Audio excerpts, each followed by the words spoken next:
Good evening and welcome into Tennessee Volunteers Live here on the Voice of College Football Network. I am Tucker Harlan alongside Jordan Binkley with you on this Monday evening. Hope you guys are doing well. We appreciate you for tuning in. And if you are tuning in, we appreciate you for doing so, but we'd also like you to please like, share, and subscribe to our YouTube channel here on Tennessee at the Voice of College Football Network. Really helps us out. Get our content to more people, and it help it. I just completely lost my train of thought there. It really helps us grow our channel. It really all right. We appreciate Jordan, all the support that we can yes, get. yes, we Like appreciate all the support we can get. every time y'all click the like button, it helps us out. It helps the algorithm out with YouTube. And if y'all enjoy our content, then make sure to give a like and subscribe. Yeah, And turn on notifications too. That's my co-host right there picking me up when I'm down. Among life's greatest mysteries is when I stumble out of the gate. I don't know how that happens. Along with this Tennessee weather, it's being really, really odd right now. Yeah, it's chilly. Yeah, I don't like chills this late in the year. I don't like it. It's going to be a hot summer. You watch. It will be. Definitely will be a hot summer. Moving on to football news here, because there is football news, Jordan. Not much of it, but we've got some for you. Busy week in the transfer portal. It is starting to slow down a little bit, though, it feels like. Guys are committing more often, and it's getting to a point where we know who's going to be at Tennessee next year. We know where Tennessee's losses, I guess you could say, have transferred to out of the portal in the spring window. So, what do we want to start with, Jordan? The good news or the bad news in the transfer portal? I guess we'll start off with the bad news. All right. So, Tennessee lost, let me pull it up here, 5 guys to the transfer portal in the spring window, that is. The first of which, or probably the biggest of which, was Jacoby Thomas to Miami in the spring window. And this one's unfortunate. I got to be really honest. Jacoby Thomas was a guy that I think a lot of us were looking forward to see really blossom in that role as a starter and as a second-year starter in that defensive lineup at strong safety. And, you know, a guy that had some really impactful moments last season, delivered some really big hits over the course of the year. And he dreamed of playing at Tennessee. He's from Tullahoma, started his career at MTSU, and it was a dream come true for him. At least that's what we thought. But he took it back when he left for Miami. So maybe it's a bigger stage for him. I don't really know if it's a bigger stage just because I look at the way that Miami fills up its stadium. You're not playing in front of a full crowd like you are at Neyland Stadium for the most part. And he's in Miami, so I guess if you enjoy Miami, you enjoy the beach, that's a good spot to be in. They're probably giving him a nice NIL deal, but supposedly they were not paying him what he was or what he thought he was worth here at Tennessee is what we're hearing. Well, I mean, it's a very interesting situation because we've discussed a couple of times before, like how lacking Tennessee is in their secondary. And you would imagine that Thomas would have gotten a lot of playing time this year. I mean, he did pretty well transferring from MTSU the year prior. I thought that he stepped up pretty good last year. And he was almost certainly going to be the starter with Brooks being gone. So it's a little bit of a questionable situation. And as you mentioned, he grew up as a Tennessee fan.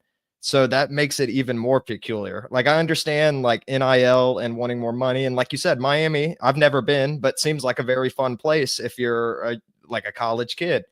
But I'm not so sure what his thought process was making this decision. And I'm curious to see if there will be any interviews or press conferences where he might mention his reasoning later on, or maybe he hops on a podcast or something. Nowadays, you never know.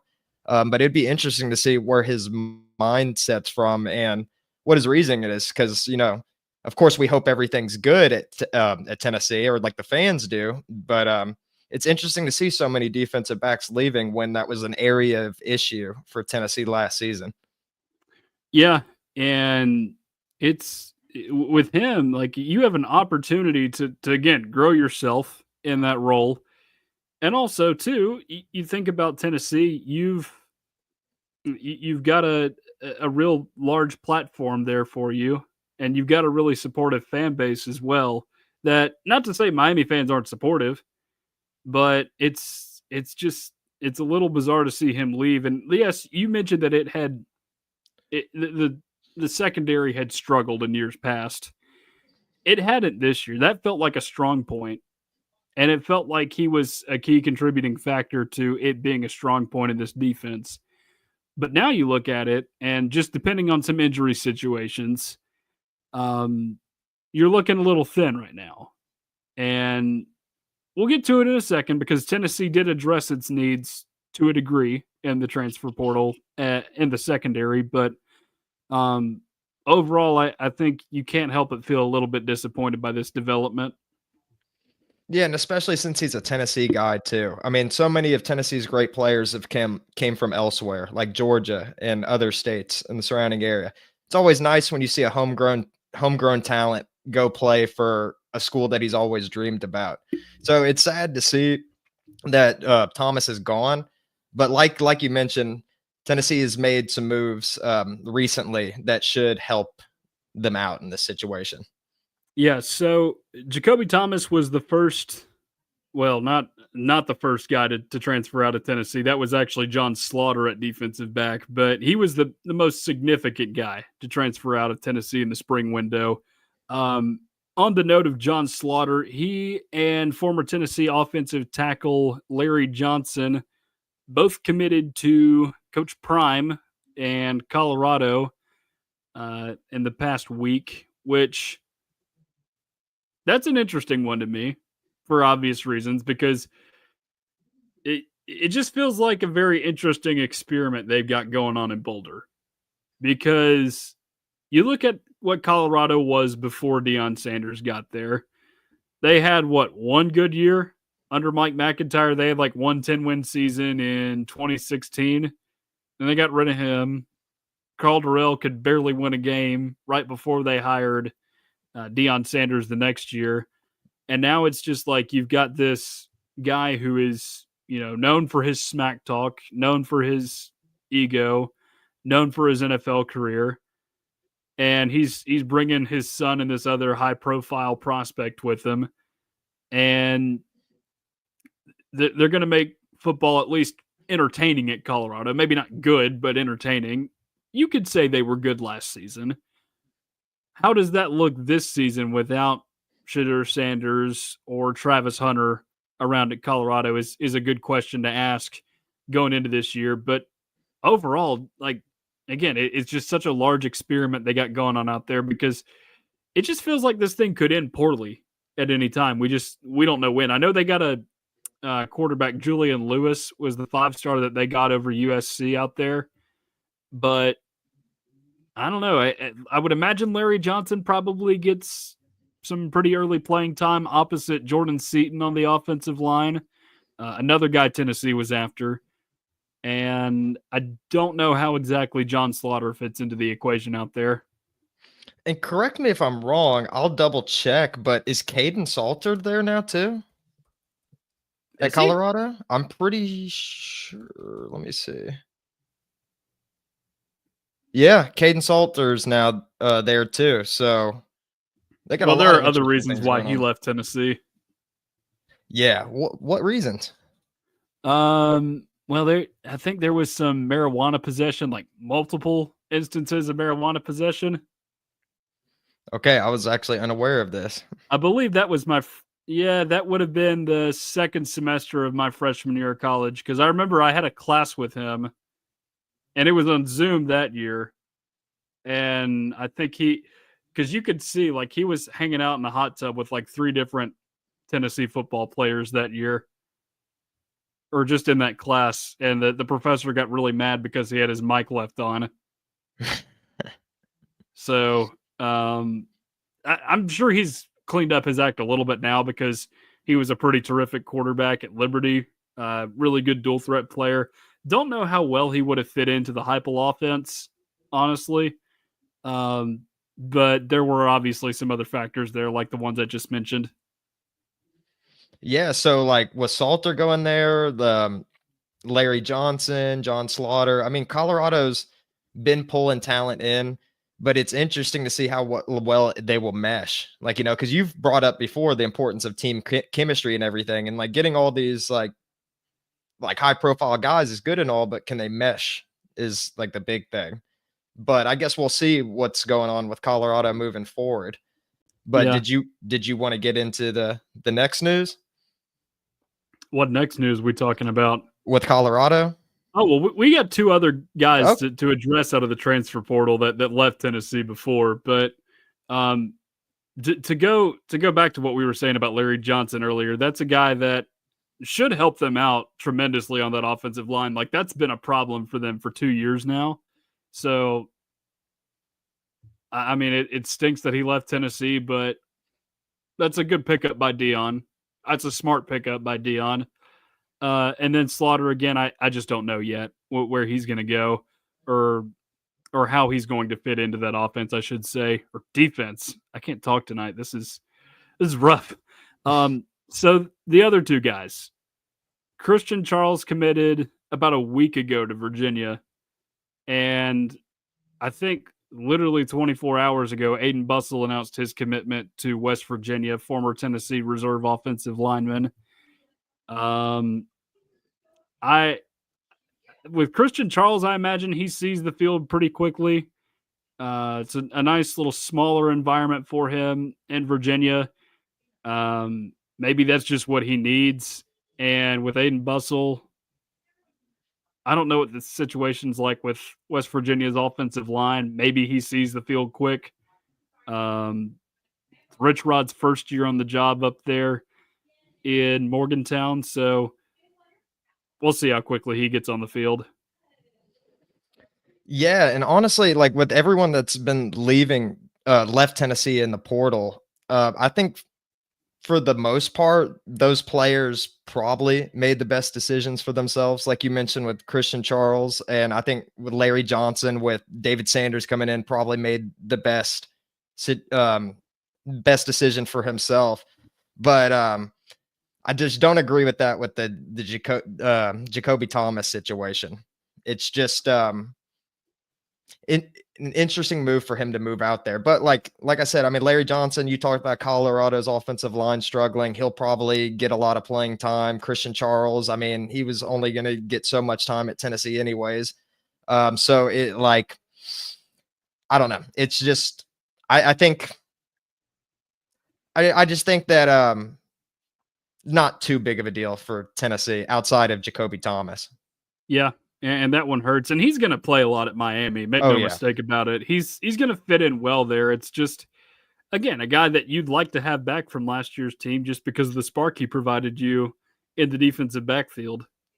And I will say, like in Larry Johnson's situation, I mean, with how big he is and how massive of a human being he is, and the media attention that Colorado gets, I'm sure that was the best option for him. I mean, even if he doesn't like have an outstanding career, he could get eyes from NFL scouts just based on his size and the fact that his games were televised to begin with. Which I mean, of course, he could have got that with Tennessee too, but I feel like it'd be easier for him to shine on a team like Colorado as opposed to like playing in the SEC where you're going to be going against like 6'5", 270-pound defensive ends that can run 4.4 flats. I mean, yeah.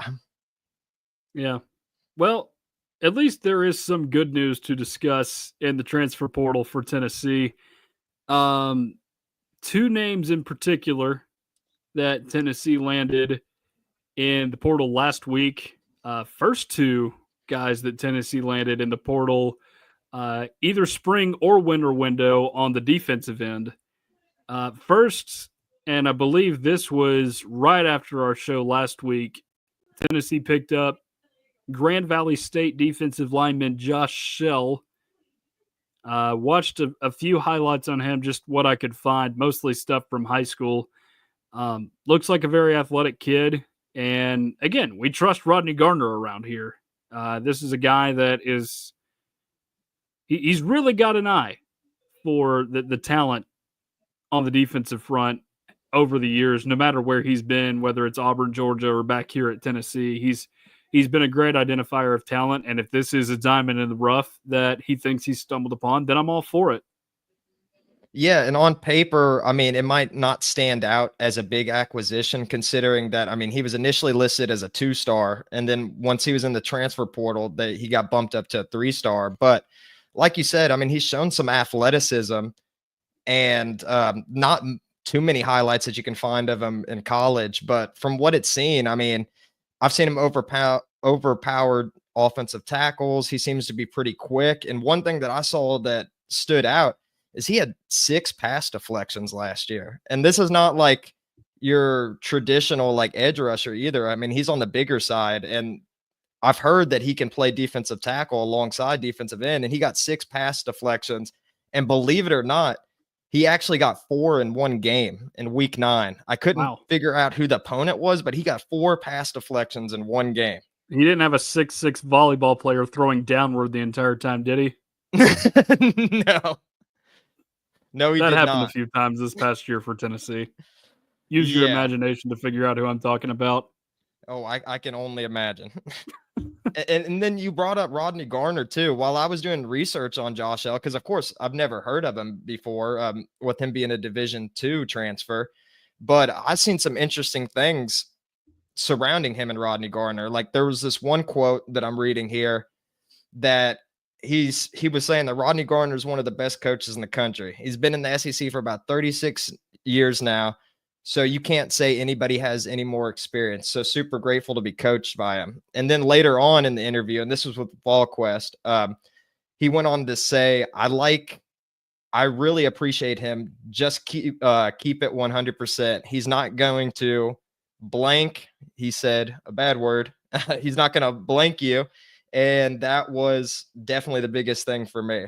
So Josh L is coming to Tennessee, and he has high regards for Rodney Garner. And as we've mentioned earlier, I think Tennessee fans should believe in Rodney Gardner until there's a reason not to. And even though, like I said, not very big name, not recognizable name, but I'm excited by this acquisition. And I believe that Rodney Gardner's got something cooking. Yeah. And Tennessee needs at least some help on the defensive line this year in terms of guys stepping up.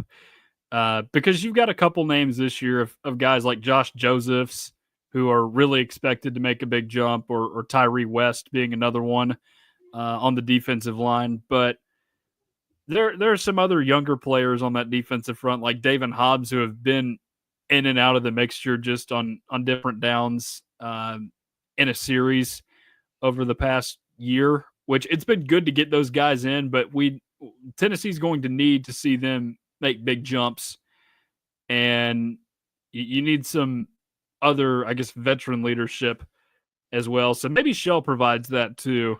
I don't know how quickly he'll be on the field, but we can assume that Tennessee will be playing a lot of guys on the defensive front this year. And the fact that he can line up at end and tackle is going to be pretty beneficial too. And Tennessee, as of late, has had smaller edge rushers. I mean, I know James Pierce was 6'5", but I mean, he's only like 240 soaking wet. So we're going to have, Tennessee's going to have more size at the end position than they typically have, or at least with him, and, interchangeably move him. If one guy's giving him problems on the offensive line, fine, move him inside, let him go there and see if he can get open. I mean, I think it's beneficial to have a player that can play more than one position on there, especially when you're rotating as many guys as Tennessee does. I mean, he could go in for one play, get taken out, put Jordan Ross in or something, then get moved right back to tackle. I mean, I like the acquisition a lot, and I'm very excited to see, especially coming from like a lineman standpoint, because that's what I played in high school. So I'm like a little biased. I really like seeing dominant defensive ends and defensive linemen. So I'm hoping that he could contribute to Tennessee this season. Yeah. Jordan, I obviously didn't play football as long as you did, but I was also on the defensive line at one point or another. And let me tell you, it's a fun position to play. So It's much really fun. fun. It's way more fun than offensive line because you're just going out there and you're just trying to find your way to the quarterback as quickly as possible, which is why it's so enjoyable because I don't know, there's just not as much of a pressure element to it, I It, guess it's you could more say. it's more of like a backyard football kind of feel because you don't have to think too much. Yeah, you have to memorize a little bit of plays and stuff and know what gap you're going to go to. Yeah. But for the most part, it's like that saying, see ball, get ball. That's pretty much the whole job of a defensive lineman. And it's a blast. It's a Yeah. blast. Yeah. Because offensive line, you're just trying to do your best to make sure the guy doesn't get to the quarterback, and you're trying to back up, you're retreating and hoping you're not stumbling into the quarterback the entire time. And some guys really like that. In fact, the guys who play on offensive line really enjoy it. But once I made the switch to defense, I just said, we're never going back. We're never going back to the offensive line. Yeah, I mean, it's fun if you play offensive line, if you're a big mauler, but I obviously was not that. So I was off every time I put my hand in the dirt, I was terrified, especially when we had to like play against some people that were like committed to Memphis that were like 6'4", like 270. I'm like, I'm 5'8", like 150 on a good day. And I'm out here having to try to block this dude that's got like 20 offers. And I remember the first varsity game I ever got on the field, a Memphis defensive end picked me up. I was the pulling guard. I came around. He literally grabbed me by my shoulder pads, picked me up, lifted me into the air, threw me on the ground, and then he helped me up and he said, "I'm sorry about that, bro." And I was like, "Hey, you're Don't just doing your thing." apologize. I was like, "Don't apologize. This is why you're playing college football." But You know what you dang. did? Yeah, but dang, I don't want to have to hear it from my coach after this. No, no. So yes, that's our defensive line stories for the week. I don't have any that dramatic. I didn't play against any guys, at least in high school. I didn't make it to high school, but um, no, I didn't play against many commitments, even in a lower level of football, or guys that eventually went on to commit to colleges when I was a kid. But anyway, that's our defensive line stories for the week. But there was one other major acquisition for Tennessee in the defensive side of the ball, and this one I think there's some legitimate excitement about, and that is Colorado defensive back Colton Hood, who Jordan kind of teased earlier. Um, Started his career at Auburn, just didn't really see the field there. Goes to Colorado, and was a pretty nice piece for them last year in the secondary. Had quite a few tackles, I believe 6 pass breakups and 2 interceptions. Only saw the 1 interception in a highlight reel, and was a nice play by him, although he did, unfortunately, Daniel Jones himself, if you know what I mean. But again, a good pickup for a Tennessee DB room that was hurting a little bit for depth at one point or another. Yeah, and I haven't seen too much of his film since the news is so recent, but I did see that he had 105 interception return yards last season, which for only having 2 interceptions means that he must have been pretty electric with the ball in his hands. Yeah. Um, and like we've mentioned before, defensive back, Tennessee's a little thin right now. So, I mean, perfect player to get in the portal. And I've been on Reddit a little bit and seeing on Tennessee's subreddit, and I've seen some Colorado fans or Colorado students chime in on there, and they said that he's a pretty talented player and that we should be excited about it. So hearing that from Colorado itself is pretty exciting to hear as well, especially when you know who was lined up cross-eyed from him. So hearing something like that, I mean, as everyone knows, like his teammate won the Heisman Trophy last year. And I bring that up too because he did play pretty well for Colorado. It'll be interesting to see how he is when he comes to Tennessee secondary, when he might be like the main guy, like him and Jermod McCoy, will probably be Tennessee's 2 starting corners last year. And they've had some pretty similar stats. I mean, McCoy had a couple more interceptions, but pretty similar stats overall. But to play devil's advocate, was Hood's stats good because he was lined up across from Travis Hunter and quarterbacks are wanting to throw in his direction instead of Hunter? Or is he actually really just that guy? And I guess Tennessee will find out during this season. Yeah, well, there's a couple things going on here, right? Because obviously, Hunter is really good at Colorado last season on both ends, both as a receiver and a DB. So they were trying to go toward the guys who were lined up against Colton Hood over the course of the season. Jermon McCoy, we know, is very good as well. He may not have the star name recognition that Travis Hunter did, but he was a terrific corner for Tennessee. I mean, one of the best ones we've seen here of late this past season. And then the other thing you got to wonder about, just because even though he announced his intent to enter, he never did. Ricky Gibson had a very nice season last year, kind of under the radar just because of everything McCoy did. So how does he factor into all of this? Well, So I don't know. You could move one of those guys around to a safety spot. Jordan Thomas, we're assuming, is back from injury as well. So you've got at least a good group of starters. There's just not a whole lot of depth to go around the secondary right now. I mean, I think it's a good problem for Tennessee to have, to be wondering where to fit in Ricky Gibson, especially when, like, last week we were concerned about Tennessee's defensive back room. Um, it will be interesting to see who they plug and move around and who will end up being starting this season. But it is nice for Tennessee to be able to get some depth here. And I know last week I mentioned, like, I wasn't too concerned because I was just curious. I was like, Josh Heupel's just is acting weird, not pulling the gun on a defensive back when it's a glaring issue. So I was thinking, like, just making assumptions, thinking that, like, maybe it could be a good thing for Tennessee. Maybe we don't need another defensive back. But ultimately Tennessee did. And I don't know. I'm pretty excited to see how Colton Hood does. And just, like, everything that I've read about him is got me excited. And, like, Pro Football Focus had some stuff on him too. Apparently the entire season he didn't allow a single touchdown. And That's good. yeah. And in addition to that, only allowed a 51.7 passer rating, which I don't know. Like, Tennessee, I've been watching Tennessee football since 2009. I could name maybe a handful of corners that were actually, like, pretty good at Tennessee for the most part. I mean, like, the first person that comes to my mind is, like, Cam Sutton's probably the best like, Jermod McCoy is probably the best corner we've had since Cam Sutton, in my opinion. So getting a guy like this in the portal has got me a little excited because through my whole entire time watching Tennessee football, I mean, Eric Berry's really been, like, the one key thing Yeah. that's, like, stood out. And besides that, I mean, like I said, Cam Sutton, maybe a few people here and there. Like, I liked Prentice Wagner back in the day, but I mean, Yeah. was he a I was going household to mention name? him. Like, there's a couple of good guys, but it's not been a consistent position that Tennessee's been good at.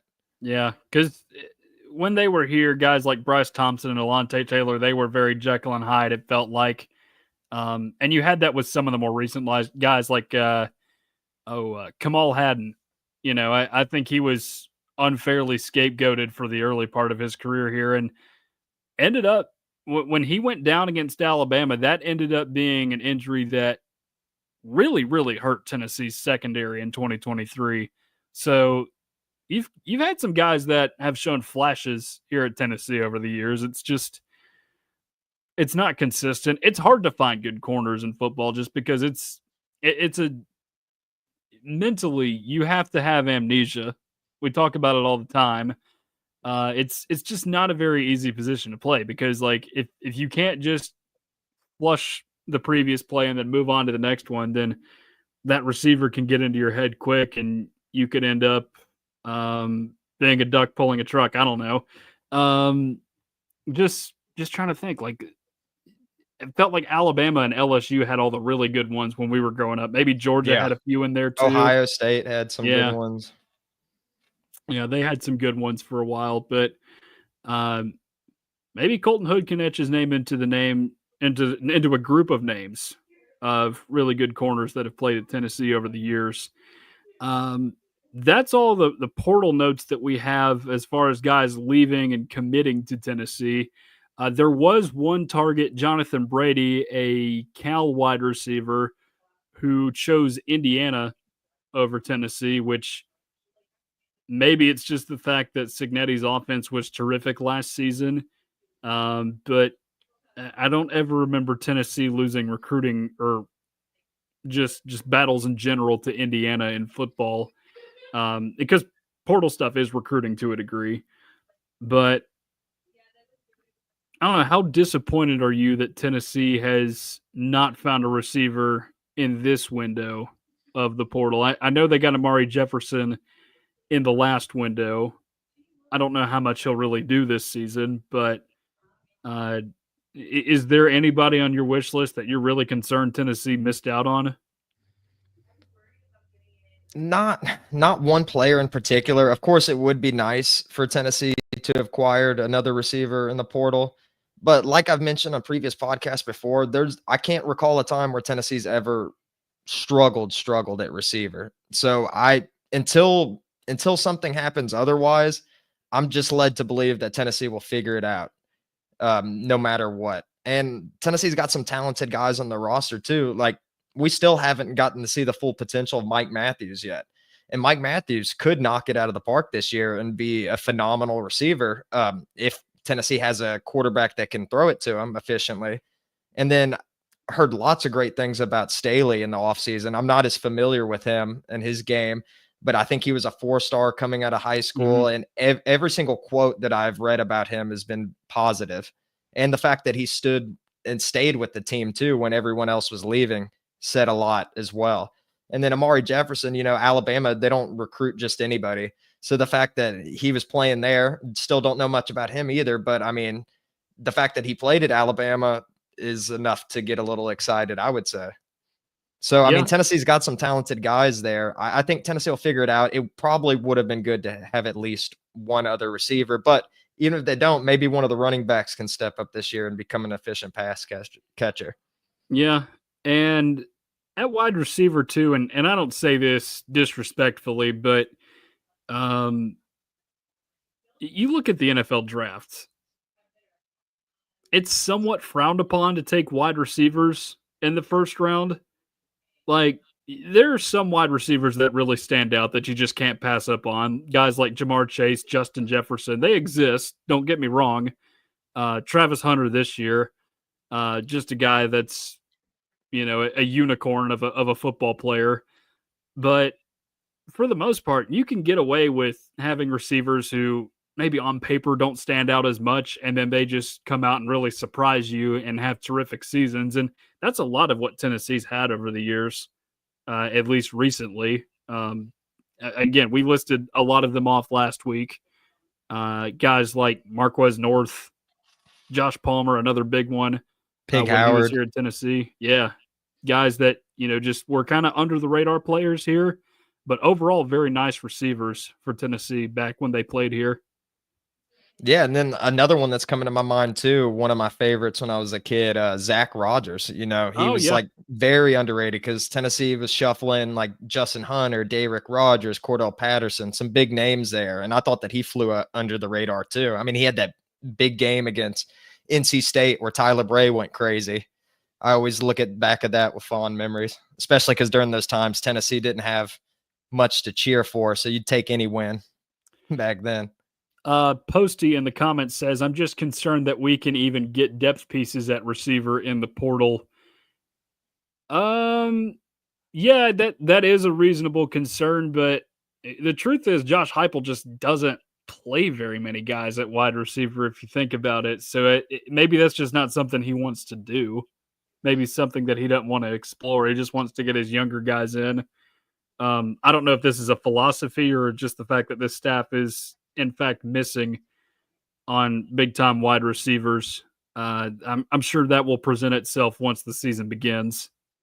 Well, I feel like it's just Josh Heupel's scheme, because like last season, there's several situations where Mike Matthews could have been on the field, but I think he got like 5 targets the entire season.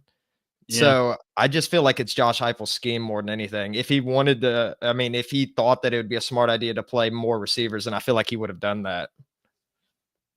Yeah, he just never has played a whole lot of receiver. It's at most 4 guys, it feels like, every single year, and maybe that changes if somebody gets injured, but it's just not been something they've wanted to do, doesn't And you feel like.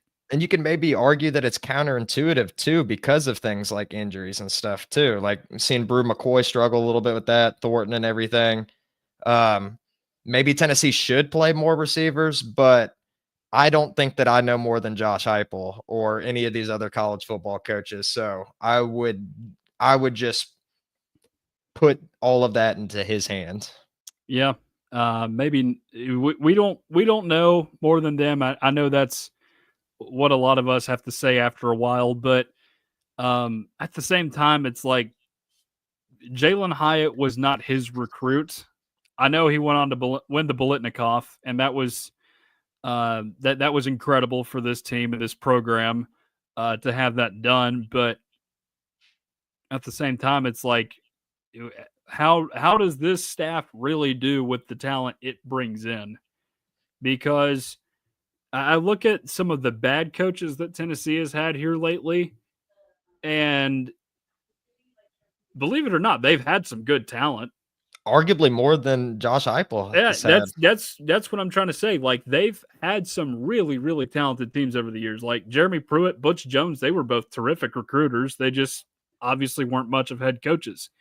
Now, if Josh Heupel were coaching those teams, I think you'd be looking at some pretty terrific Tennessee teams in those years.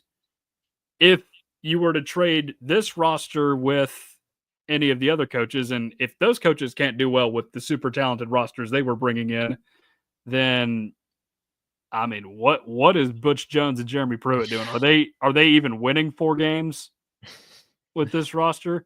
And I'm not knocking Tennessee's roster at all. I do think they have some very nice pieces, but I just look at what Tennessee had in those years and the amount of talent that they had coming in at that point in time, and it's just like, do we really believe that the ceiling on this team is higher than some of the ones they had then that were just held back because of poor coaching?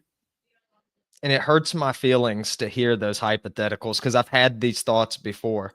Like, what if Josh Heupel was the head coach back when Tyler Bray was there and he had Justin Hunter to throw to, Michael Rivera, Derek Rogers, Cordell Patterson, Zach Rogers, as we mentioned.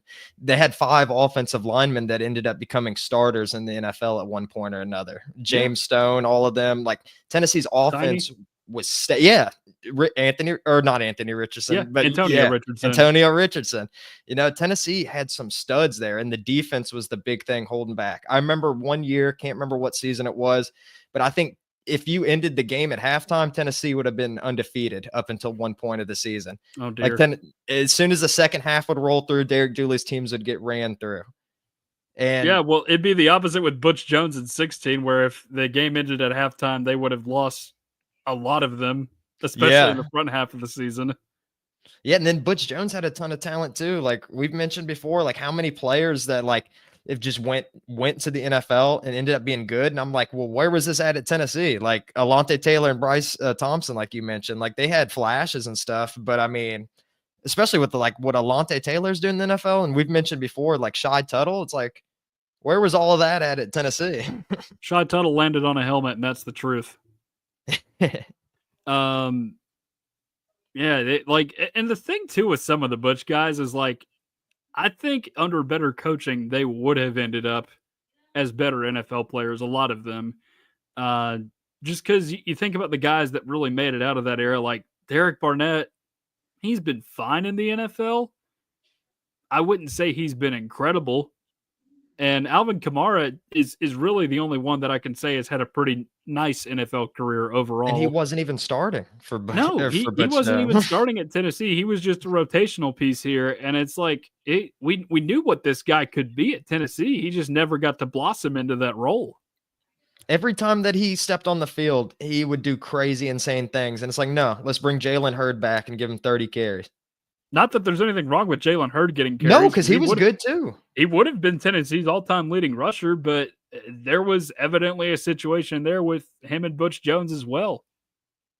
Which I don't know if you've read into that or not, though, but it's very interesting. Like, because from what I've heard, he was trying to change positions and everything because he didn't see a future playing running back in the NFL, at his size and stuff. So, like, I heard that's why he lost all the weight, went to Baylor, tried to play receiver, and he did go to the NFL. Yeah. To be fair, but Yeah, it was brief with what, the 49ers, right? I think so, but he probably Yeah. should have stayed at running back or maybe moved to tight end or something. Well, now that we have reminisced enough on the bad days of Tennessee football, I think we should maybe have a little bit of fun to end the show here. So I've been doing some crowdsourcing here, some social listening, and I asked my social media followers earlier today, or anybody who wanted to reply to my tweet, what's your top 5 Tennessee football games that you've seen in person are? And I think we had somewhere around 30 submissions, over 50 games mentioned as well, which is pretty remarkable. And this is spanning a 50-year period too. This is not just recency bias, which is the cool thing about it. But before I get into any of the numbers that I'd pulled, let's give our top 5 games. Why don't we, Jordan? Okay. Do you want to go first? Do you want me? Because I'll tell you straight up, Tucker, fair warning to everyone, has been to a multitude more games than me. Here's the thing. All right. For those of you watching, I'm 23 years old. I've been to 75 Tennessee football games. I've been to just enough good games to get a top 5 where they are not losses. I can't say the same. And I have it is a winning record, but keep in mind a lot of those are like Austin Peay's and UTEPs that I've acquired here in recent years. Yeah, so mine unfortunately is going to contain some losses, but I find them to be some memorable ones at that, or at least for me. But I've only been to 10 Tennessee football games, so there's a little bit of slim pickings here for me. But if you want me to go right ahead, I can get onto my list. Oh boy, I'm more excited to hear yours, but you might be shocked to hear some of the games I got on here. So rounding out at number 5, I got Tennessee at Alabama in 2023. Now, I know Tennessee lost this game. I know that it was Nick Saban's last year with Alabama, so I know it hurt not getting that win. But it was so awesome being able to go to Tuscaloosa. This was outside of Vanderbilt, which I've seen games at Vanderbilt, of course, being in the Nashville area. This was the first SEC stadium that I've been to and watched a game, besides Tennessee, of course. And it was so exciting going there, like the drive there and everything. And some interesting things went down. And I don't think I've ever told you this before, Tucker, but I had the most interesting trash talk ever happen to me. It was the most Alabama trash talk that I've ever heard in my entire life. So I was trying to find out how to get in the stadium because I was having ticket problems with the connection there. And while I was talking to an Alabama staffer, a group of Alabama fans noticed my Tennessee Peyton Manning jersey, and they came over to me and they were like, Peyton Manning sucks. And you know that we ruled him and all this stuff. And I was like, I'm not the young kid for you to wait a minute. I know. Yeah. Oh, I know. He won all but one game. Oh, I know. And I was like, wasn't he undefeated against y'all as a starter? And he was like, oh, no, I don't think that's true. I was like, yeah, that's the case. And I was like, so when did 1995. Yeah. And I was like, so when did y'all beat Peyton Manning? He was like, oh, his freshman year. So I looked at him and responded to him. I was like, oh, so you beat Peyton Manning when he was sharing reps with a Major League Baseball Hall of Famer as a starting quarterback. That's accurate. You beat us with a baseball player as the quarterback, and you're trying to say that Peyton Manning sucks. You could have brought up Butch Jones. You could have brought up Derek Dooley. You could have said anything but mentioning Peyton Manning, who was Alabama's father in the 90s. Yes. Makes absolutely no sense. Yeah. So that was a funny way to start the game. And then, of course, we get into the stadium. We're sitting in the Alabama section. The only Tennessee fans near me were like to the back left of me. And, Tennessee started off really good. We're up 20-7 at one point. And, we were in the stadium. Like, I was with my girlfriend. We were celebrating. We were clapping. I got videos of us celebrating. Like, Alabama fans just looked distraught in the back. And, man, did things quickly change. Yeah. I just remember once Milroe uncorked that pass to Isaiah Bond, because I was there too, sitting in the media area, it was just like, oh, this is a different game now. Yeah. And I had to eat crow right then and there because I was happy celebrating. And then I became one of those Alabama fans that had my head down later on. Yeah. But what made the game so special was like just being in part of that SEC environment. It was so cool getting to go to Bryant-Denny Stadium and everything. And I'm a little bit of a sightseer, like / history nerd too. So like seeing all of the statues and stuff there, like the elephant that they have outside of the stadium, like seeing all the frat house and sorority houses, like it's a pretty cool spot out there. Wish that Tennessee would have got the win, of course, but it was interesting, like having interactions with Alabama fans and stuff. And, for the most part, they were good. It was just, I thought it was hilarious that like before I even get in the stadium, they're already trash talking me, and they just brought up the worst possible thing that they could. Yeah. I got lost in the chasms of Bryant-Denny Stadium trying to find the media workroom afterwards. But that's a story for another day. Go on with your top 5. Okay. So number four here. Unfortunately, it's another loss, but this one is probably one of the more memorable losses Tennessee's had as of late. And of course, I'm talking about Tennessee versus Ole Miss in 2021. I had a lot of emotions heading into this game. I didn't even know I was going to go to begin because I was just staying in Gatlinburg for a family vacation and bought tickets last second. But this game had a very special place in my heart because, as I mentioned earlier, the first time I started watching Tennessee football was in 2009. And in 2009, Tennessee's head coach was Lane Kiffin. So my first taste with the Tennessee Volunteers was Lane Kiffin leaving in the middle of the night, going to USC to pursue his childhood dreams of becoming a coach there and whatnot, and just feeling absolutely distraught and gutted by what he did to my little 10-year-old self, is the way that I viewed it. So there was a lot of feelings going into this game, and I felt like it was fate. I felt like fate was finally going to get Tennessee over this hump. Finally, we can prove to Lane Kiffin what he was missing the entire time. Because I feel like if we had Lane Kiffin on the show here right now and we were talking about his life and stuff, I feel like he wouldn't have made the same decision he did to go to USC. I think that he has a little bit of sympathy towards Tennessee. And although he's joked, he seemed to have some good times there as well. Well, going into that game, I was hoping so bad. I was telling my brother all about it, who was becoming a football fan at this time. I was telling him about how important this game was. And, it was going good for a minute. Matt Corral was kind of running crazy and was frustrating me with that. But, Tennessee had a chance to win the game. And then, of course, oh, man, it just hurts me so much to see with my own eyes how many of those players on Ole Miss's team, I think they tallied like something like 40 injury timeouts, 40 plus or something like that.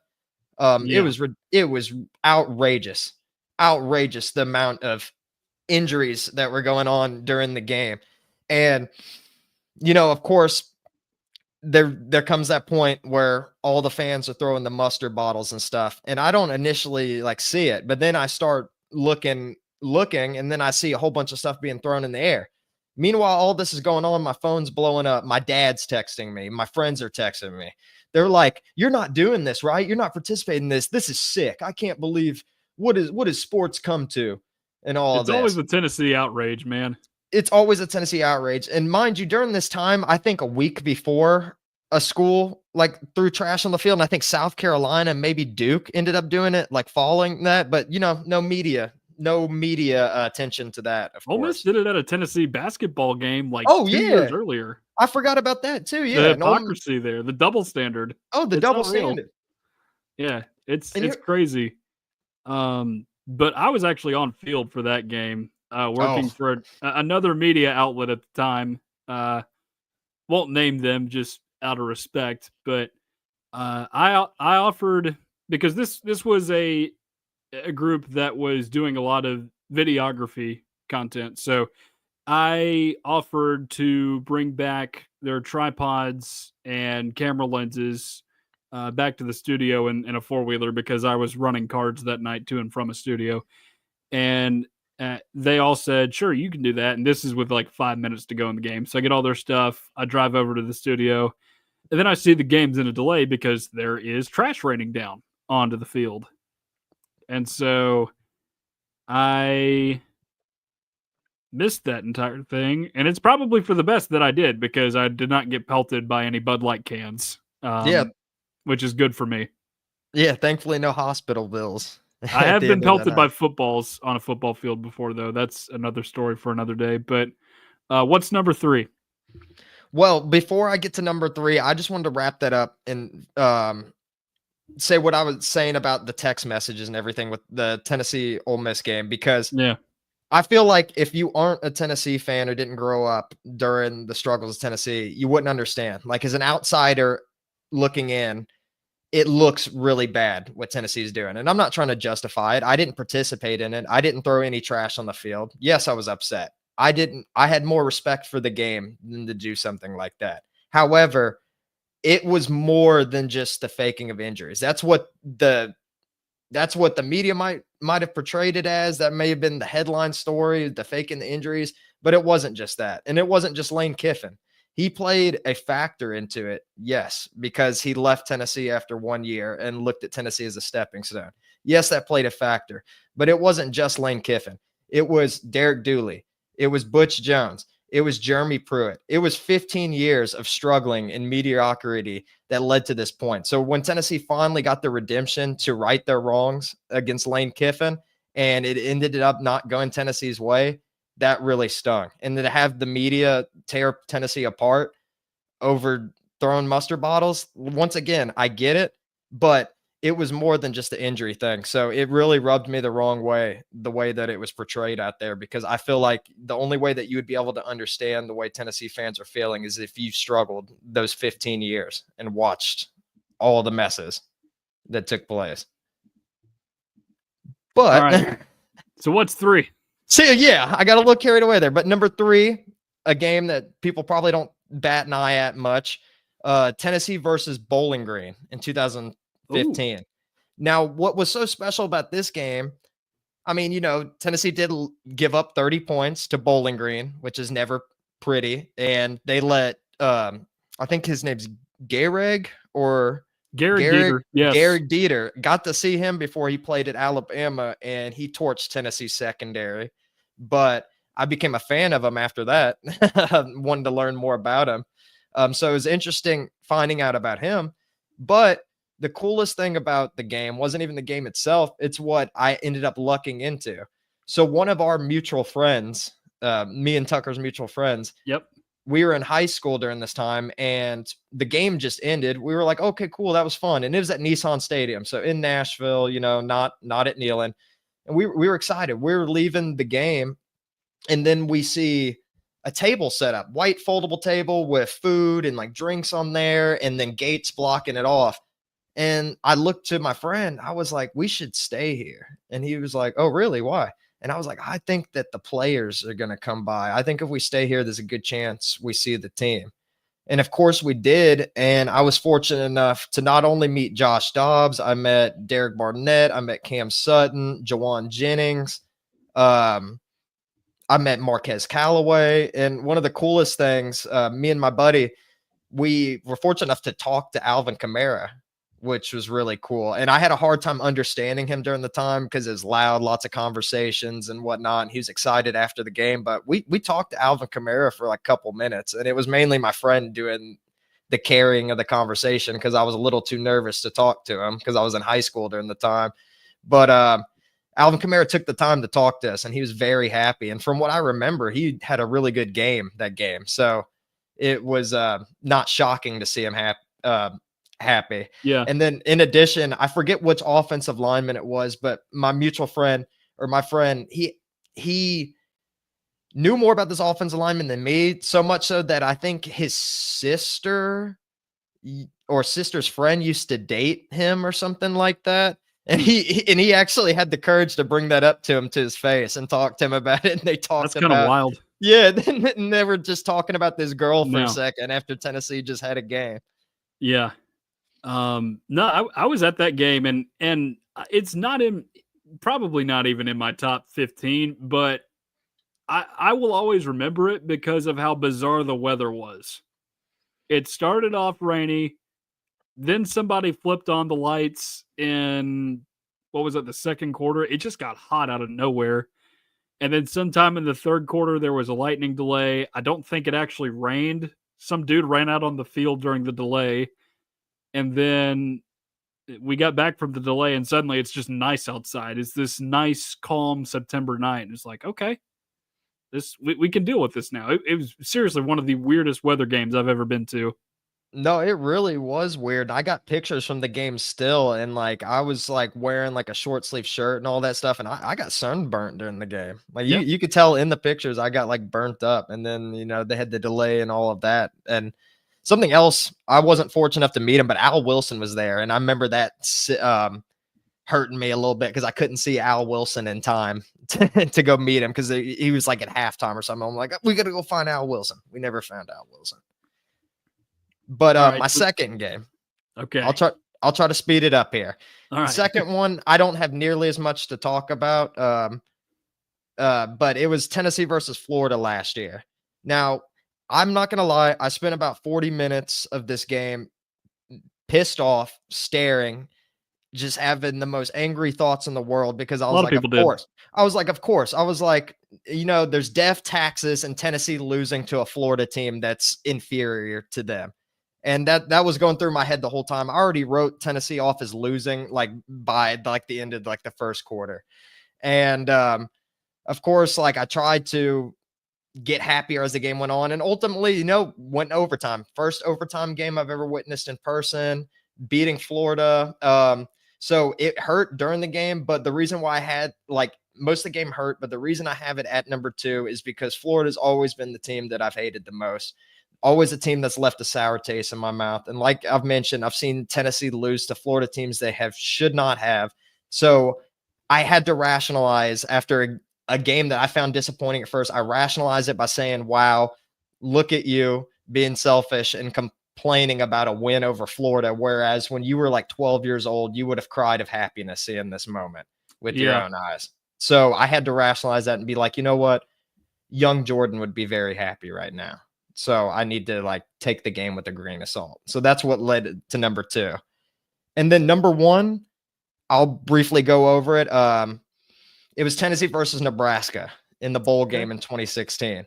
And the reason why I have that one number 1 is because nothing really so much about the game itself, but it was so cool getting to see Derek Barnett break the sack record. And I got a funny short story real quick because everyone had a feeling he was going to break it going into the game. And this game took place a little bit after Christmas. I forget when it was, but for Christmas, I asked for a Reggie White Tennessee jersey.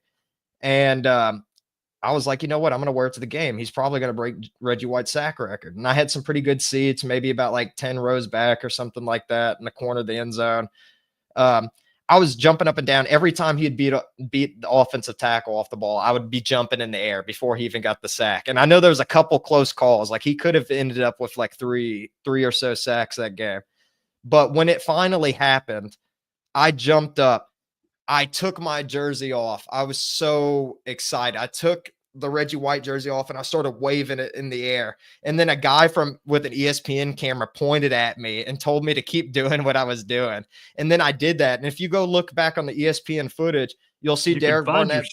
Yes, you'll see Derek Barnett break the sack record. They talk about it for like about 30 seconds. Then it'll flash to me shaking the jersey and it says White 92. And then after that, like my family, all my friends, they were watching the game. They were like, were you just on TV? and all of that.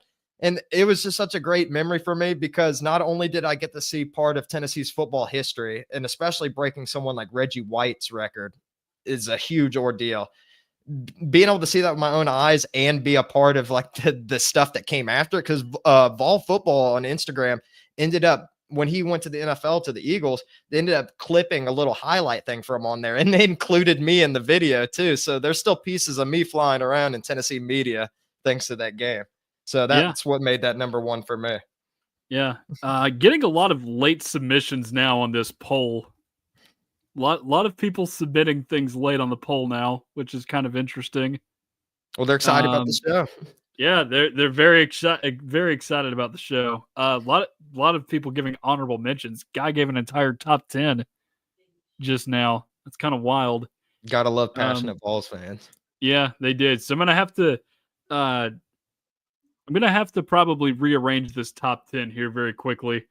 But I will tell you this: I've got a pretty clear cut top 5. It is a little difficult for me in the just getting out a picking out a 5 spot, right? Because there are 2 games that come to mind. And like I said, I've been to 75 of these things, but there are only so few that I think are really deserving of it.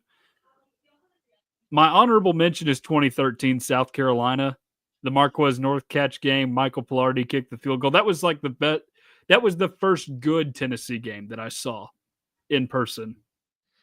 And it's funny you bring that one up too, because we're talking before the show, and I was like, I completely forgot about that game. I listed off like 2 other South Carolina games, I think, before you were like, no, it's the 2013 one. And I'm like, I honestly forgot. I even forgot Justin Worley existed.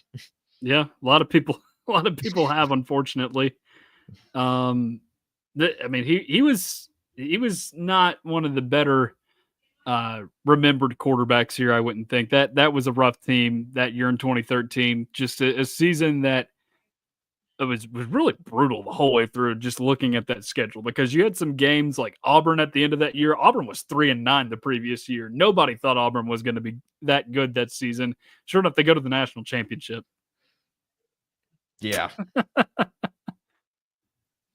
So, but I would say my number 5 has got to be Alabama this year. Probably because it was just validation that Tennessee, can be as good and compete at the same level as Alabama can. And I don't know if part of that is just Nick Saban hanging it up, but the best way I had to describe that game is kind of a beautiful mess, because it was a very messy football game. Very, very messy football game, but Tennessee got the job done. And usually it takes your best game and then some to beat Alabama. Not this time around. So Not this time around. What was your thoughts about rushing the field a second time? Because I had mixed thoughts on it. I did not partake in it because, well, I thought about it for a second, but I was just like, it's just not as it doesn't feel as good as the one that they had previously. It doesn't feel something like a top 10 program should do. No, is the way that I felt about it. No. Because the only time, correct me if I'm wrong, but I think the only time Tennessee rushed the field before the Alabama game is when they beat Florida in like, it was either 98 or 2003, I think. Which both of those games, very valid reasons to rush the field. Yeah, I felt like Tennessee, Florida Alabama, 98, I know happened. It was 98. Okay. Yeah. So like Tennessee had 2 field rushing instances before that, and I just didn't feel like that was justified for a third. Yeah. All right, number 4. We have got 2015 Georgia sitting at number 4. The greatest punt I have ever seen was in that game. Trevor Daniel pins Georgia back at the half-yard line with just a matter of seconds to go. Game also probably saved Butch Jones's job because that season was not going particularly well. A lot of close losses at that time, but it's a good win for Tennessee, and started what was a great back half of that season. That was also Mark Richt's last year at Georgia, I believe. And one of a couple of Tennessee games that I've been to where it just did not start well, but ended very nicely.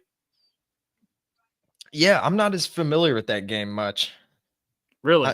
yeah, not really, to be honest. That was the game where Nick Chubb blew out his ACL on Oh, like the first play. just kidding. I do There you remember a go. little bit of that now. I still have that image in my head. Like this exact image I could Google search right now. I have it in my head from his injury. Gruesome.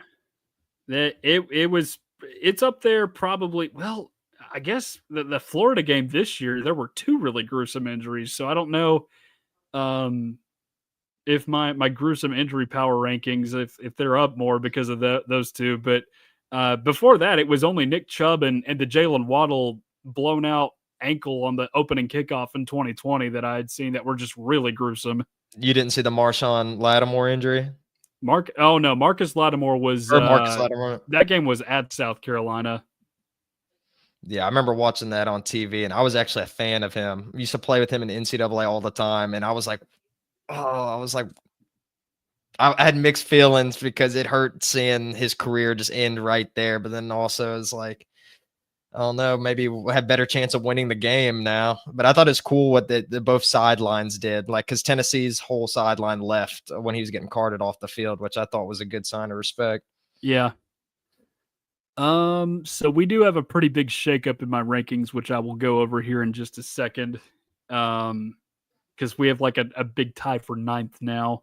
But moving on, and this next one is actually pretty high up in the rankings that I've accumulated over the course of the day, and that is 2016 Florida. The other game that Tennessee came from behind, way behind, and won 21-3 deficit, scored 35 consecutive points, ends up with the 10-point win. That was because Tennessee did that a lot that year, and that was a streak breaker too. So obviously, streak breakers are worth celebrating. This was a 12-year drought that Tennessee was on at the time. I mentioned the duck pulling a truck earlier. That's where that comes from. This game with Tease Tabor and Juwan Jennings, just the surge in that second half was something unlike I've ever seen before from a team. Not even that Alabama game you mentioned in 2023 was that bad. And Jawan Jennings was a dog that game, man. Like that was around the time when he was really starting to step up and win games for Tennessee. And that was a big game for me too, because that was I mean, I'm guessing it's the same for you. The first time you ever saw Tennessee beat Florida. So that was a Remember it, but yes. yeah. I mean, because like we were alive when Tennessee won, like back when like James Wilhoit was was our kicker, but Yeah.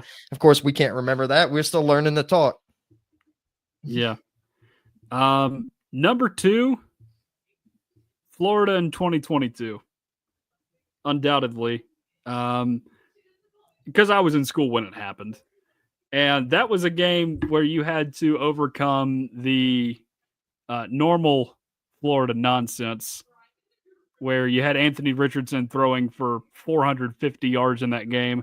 The guy stunk all season outside of that game. That's not an exaggeration. He was seriously one of the most overrated quarterback prospects I've ever seen in college football, yet he goes off in that game. Just inexplicable stuff like that happening. And there was definitely a feeling of panic in the air when that Florida player is just running unimpeded with that onside kick toward the end zone late in the game. And they're throwing to the end zone with a chance to win. They were down, 11 points with under 2 minutes to go. Yeah. Tennessee And had then a chance to put that game away. and here's the thing, I accidentally fell asleep watching that game, and my brother Oh, woke. no. Yeah, I know. And I was like, I fell asleep while we were like comfortably winning. Then my brother woke me up, and I'm like, what's going on? I woke up in a panic. He's like, Tennessee might lose this game. I was like, you should have let me sleep. I'm like, what are you doing? But thankfully, Tennessee ended up getting the victory. But it was scary there. It was scary there for a second. Yeah. Yeah, I can imagine that. Well, I can't imagine. I know it was scary. Yeah. Falling asleep, that sounds very terrifying. It was scary in person, but falling asleep, I mean, that's literally emerging from a nightmare. Or no, emerging from a great dream into a nightmare. Oh, I That's what wish that it was is. a nightmare. I mean, if we would have lost, yeah, I would have wished that was a nightmare for sure. All right, and then finally, number 1. This is easy. You all know what this is. Tennessee and Alabama in 2022. Streak breaker. I'm in school for it. And honestly one of the greatest college football games in Tennessee football history. And it doesn't matter what generation of a Vol fan you are. Um, Man, because again, like I hadn't seen very many great ones, but even those who have seen really great ones over the years will admit that this one is right up there with the very best of them. Yeah. I mean, this was a pivotal moment for Tennessee fans and Tennessee as a program as a general. Like you mentioned earlier with the Alabama game this season, like, proving that Tennessee could beat Alabama. Well, this was like a huge boost of confidence for Tennessee that year with like especially beating Nick Saban too, like getting the first victory over Nick Saban, breaking the streak and everything. It proved that Tennessee could be with the top dogs. That they were just going through some stuff during the time. But yeah, I mean, I feel like most Vols fans, definitely one of the best games of at least like the past 20 years. All right, the polls are closed now officially, and this is the top 10 that I compiled from all of you earlier today who are either watching or viewing my social media. Um, it's a top 10 total. I think it's closer to, let's see, what is that? That's like an 8-way tie for 10th. So it's closer to like a top 17. But we all know what number 1 is among everybody. It's still Alabama, and that's by far the most votes at 14 of everybody. And this is no like crazy point system I have going on here. This is just by how many times the game is mentioned. So that one had 14 mentions. Florida in 2016 is number 2 with 8 of them, Interesting. which I do find pretty surprising. Obviously, that's in my 10, but I did not include it. Moving on down, standalone at number 3. This is a big one. We weren't alive for it, but we understand the magnitude of this game. Florida 1998. Oh yeah. Yeah, that was because obviously our generation has the Alabama field storming in 2022, but a previous generation has that one as their big moment when they were in college for it. So yeah, that one was just huge for all different reasons. And it was a streak breaker. It wasn't a huge streak breaker, but one that needed to happen in order to get to a national championship. And I think it felt like a longer streak than it was because of all the stuff Steve Spurrier was saying during those times. Like he always had Tennessee's name in his mouth, talking about how you can't spell citrus without UT.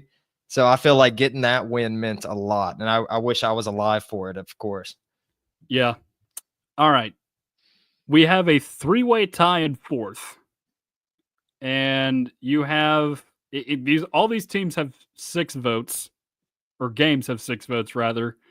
Florida 2022, Alabama 2024, which I mentioned both of, and then Florida 2004. That's the Will Hoyt game, and that was the last one before the drought. Some pretty good games there. Once again, I wish I could have been able to watch that Tennessee Florida game because I've seen highlights from it and saw the game-winning field goal and everything. But yeah, I'm honestly surprised that so far the national championship has not been mentioned. Yeah, well, it's again people who have been to these games. Yeah. So that's the big key there. Not everybody was at the national championship game. Spoiler alert, it does make it in. It's just not very high because again, not as many people were there. Let's see. 3-way tie for 7th as well. All these teams, or excuse me, I want to say teams because I'm used to AP polls. Games had 4 votes apiece. First one that made it to 4 earlier today was the stumble and fumble game. Oh, which that is probably one of the biggest emotional swings you will find in a Tennessee football game over the years. no, and my dad Positive emotional swings. Oh yeah, oh yeah. I mean, I wasn't even alive, but that's one of my favorite games to go back and watch highlights from. And my dad told me this during the time. my mom had a bad habit of accidentally wearing the wrong things during game days. And my dad, huge Tennessee fan, of course, he was watching that game and Tennessee was losing. And my mom was wearing a scarlet, like red dress and Oh, was, yep, yep. And was talking about how Tennessee had no chance of winning. And she's probably watching right now, so I hate to call you out, but she was like, "Oh, Tennessee's already lost everything. Might as well turn off the game." Like, ooh, whatever. And my dad's like, "It's not over yet." And then right after that, Billy Ratliff or whatever caused the fumble. Tennessee recovers it. Travis Henry, they don't want to throw the football at all and risk the game. They just run it down the throat with Travis Henry to end the game. I've heard lots of great stories about that one. yep. So that's the first in the three-way tie for 7th place. Oklahoma 2015 also made it in there, which that's, I believe, the only loss that made its way into here. Which I guess is a good thing, but somehow that one had 4 mentions. And I was at that game. That was a really great football game, objectively. Oh But yeah, as a football game, yes, it yeah, was a great football game. But as a Vols fan, yeah, it definitely had some sting to it at the end, with Baker coming and leading that comeback, and then them throwing a pick in overtime. Moving on, one more in the tie for 7th place. We were alive and well for this game. I was not at this game. Georgia 2016, the Jawan Jennings Hail Mary, the Dobbs nail boot, which I can imagine that was a great game to be at. I just wasn't there. oh yeah, that was. I mean, of course, I wasn't there either, but that was one of the first Tennessee games I cried of happiness about. There's several games where I cried of sadness, but that was one of the first games where I cried of happiness. And as soon as that Hail Mary, as soon as Jawan Jennings caught that pass before he even secured the ball in the end zone, I was already dialing my dad up on the phone screaming, and then just ran around the house like 5 times ecstatic that we beat Georgia. And Yep. at that point, we barely we didn't have many ranked wins for like the past good bit. So like that was a good win right there because the only ranked teams we were beating around those times was like South Carolina. Yeah, that's about the only one. But that's the last of the three-way tie in 7th, which that's a again really really great game to be at if you were there.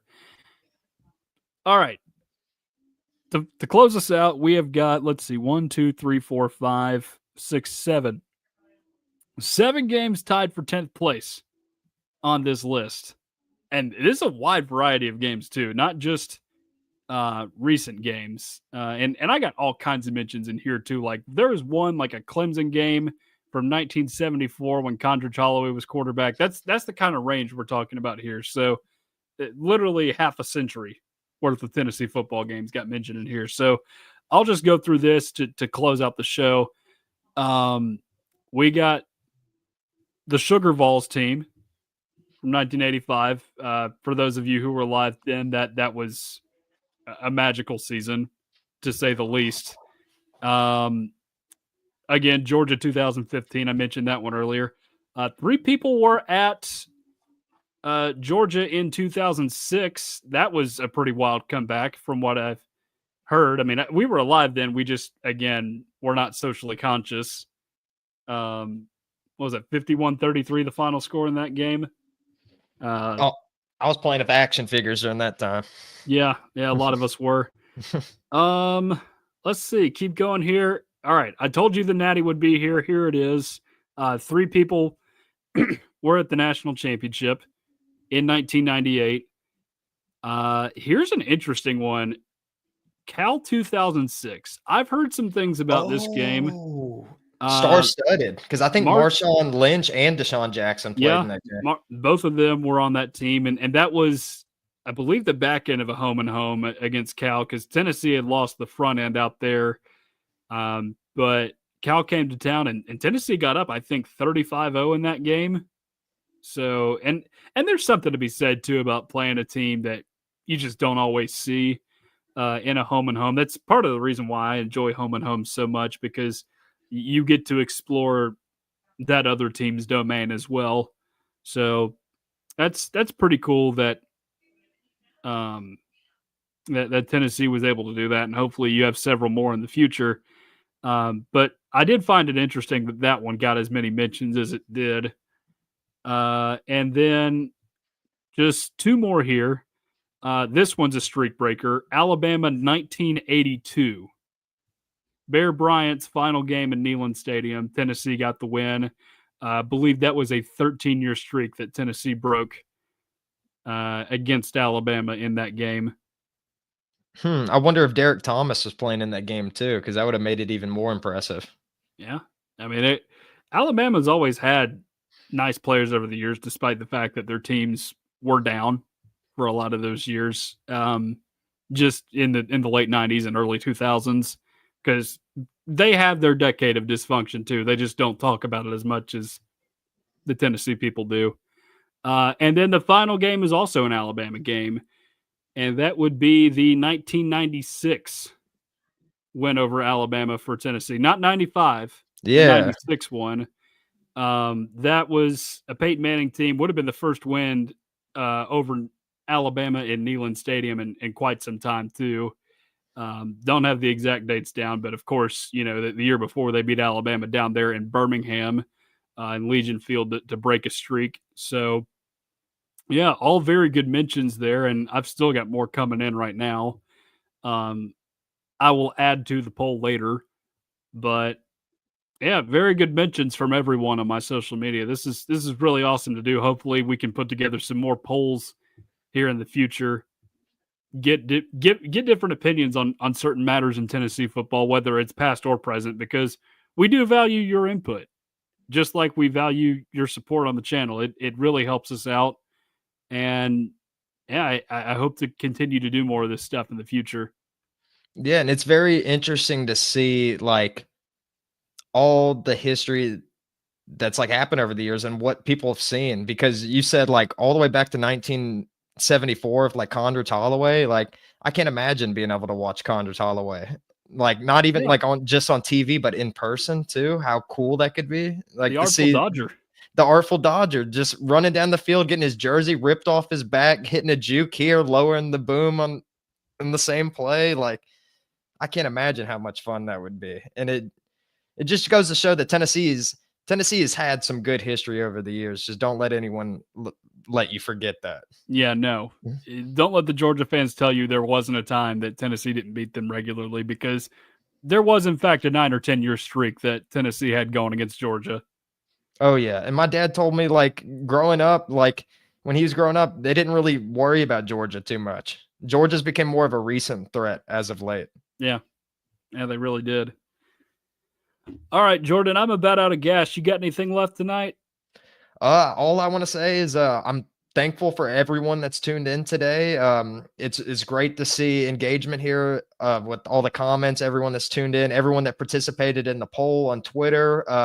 It means a lot and we appreciate it. And of course, if you guys like what we're doing, make sure to like and stuttering over my words. Make sure to like and subscribe, because we really appreciate it. And it means a lot. You're just doing what I did at the beginning of the show. Yes, please like, share, and subscribe our YouTube channel, and just anywhere you can find this podcast. Show it to your friends that are Tennessee fans. We would really, really appreciate the support, and we enjoy doing this, and we want to reach out to as many people as possible. So appreciate you guys for what you do, listening to us, watching us, however you're consuming this every single week. And that's about all I got. Jordan, you got anything else? No, just hope that y'all have a great week. All right. For Jordan Binkley, I am Tucker Harlan. This has been Tennessee Volunteers Live here on the Voice of College Football Network. We'll talk to you guys again next week.